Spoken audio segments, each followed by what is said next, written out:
Nghe này chàng trai, tới qua xỉn nên là hơi quá đúng không? Không, nhưng mà tôi phải thừa nhận là tôi có thích anh chút xíu. Nhưng mà tôi cũng hoàn toàn hiểu bản thân của tôi như thế nào. Nên không có giỡn. Nên anh không cần chịu trách nhiệm gì hết.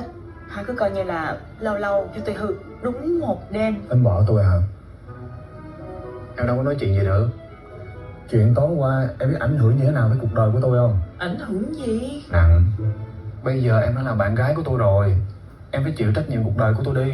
Em đâu có chơi tôi qua đường vậy được. Mình người lớn rồi, chín chắn lên. Không, tôi nói thiệt là tôi Bớt có lại. Liền sáng. Let's go. Giảm bút này, cái bút này. Một thế giới riêng anh và em với những niềm vui hạnh phúc đắm say. Anh muốn là người chờ che khi em yếu mềm. Anh muốn được vòng tay giá ôm em.